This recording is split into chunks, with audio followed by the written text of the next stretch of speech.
Hello, my name's Tim Wilson. I'm very interested, really interested, passionate about contemporary mental health issues, particularly critical mental health issues.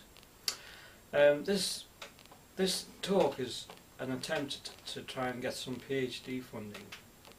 Well, first of all, I'll tell you something about my background. I left school at 15. I had no qualifications. I actually failed CSEs.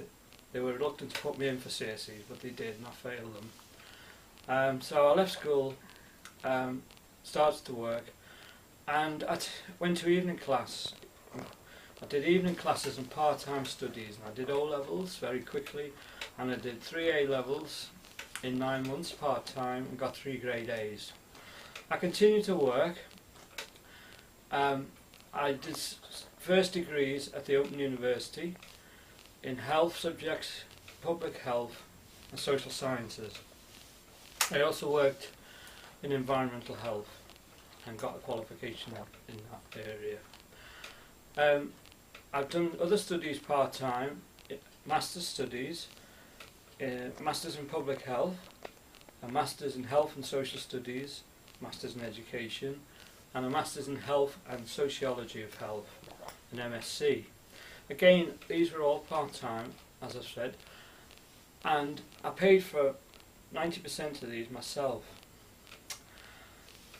Now, educationally, my motivation is to work in university as a researcher and lecturer. But unfortunately nowadays, the goalposts in the UK have been changed, and you need a PhD to become a lecturer or a researcher. I've had a place the last 4 years at Liverpool University with Professor Peter Kingdom and Professor David Pilgrim to study contemporary mental health issues. Unfortunately, I've not been able to fund it. I have applied for studentships that have won at Liverpool University, but it's like gold dust, and I haven't been successful. I keep trying though. The situation at university for someone like me is you're in limbo. You can't become a researcher or lecturer without having a PhD. So I've hit the PhD wall. I often say there's a lack of social mobility in the UK, and I haven't seen many lecturers or researchers at the universities who are from the working class. I've worked for over 35 years, and in 2007 I got made redundant. I have worked quite a lot in the last 5 years, but they've been part-time temporary jobs. A lot of research commissions. I've done a lot of research in the real world. At the moment I'm unemployed. I've been unemployed since July. I find the whole situation frustrating with the PhD. I'd love to do a PhD because I'm passionate about my subject. I'll just tell you a bit about my intending PhD. It's an exploratory study exploring the viewpoints and perspectives of doctors, junior doctors, other health professionals and lay people, the general public, around contemporary mental health issues, specifically the concept of mental illness, the causation of mental health issues, views on medical treatment and intervention, and alternative views to a medical biological model to promote health in society. I'm very critical of psychiatry. Now you might think, why? Well, for the last 20 years, over 20 years, I've done a voluntary job with people who have mental health concerns, and I've seen the way they've been treated, they've been drugged, they've been made into zombies, they've been given ECT, and memory loss has been unbelievable. Mainly why I'm against present day psychiatry are for 3 reasons. One, it's epistemology, it's knowledge based, it's not very valid, and it's very unreliable. It's a pseudoscience. Two, they sort of like medicalise problems of living, and now the way society is going in the UK, the rich are getting richer, the poor are getting poorer.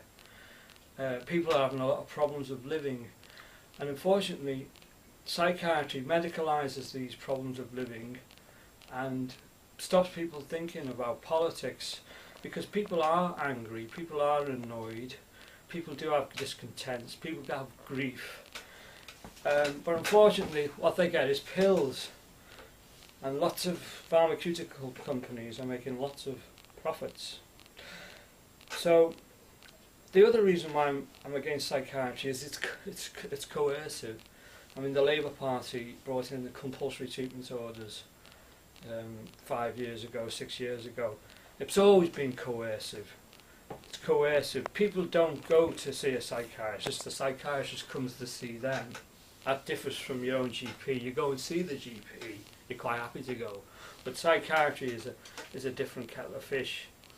So this study, which is going to be multidisciplinary, so it'll cross boundaries of sociology, of health and medicine, clinical psychology, philosophy, cultural studies, politics.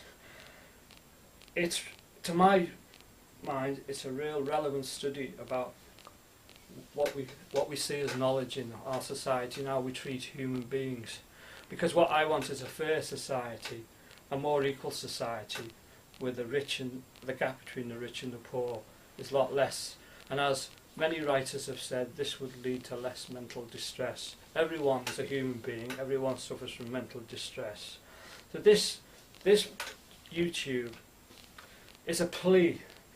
I would love to do a PhD. I've done 4 masters. I've got a place to do a PhD. It's frustrating, I've got no money.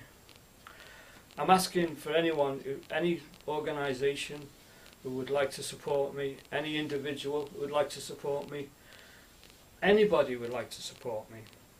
Please get in touch with me by email at Tim, TIMWIL 80 at yahoo.co.uk. I'll repeat that, TIMWIL 80 at yahoo.co.uk. Thank you very much for listening to this plea. I really appreciate the time I've been given on the YouTube. Thank you very much.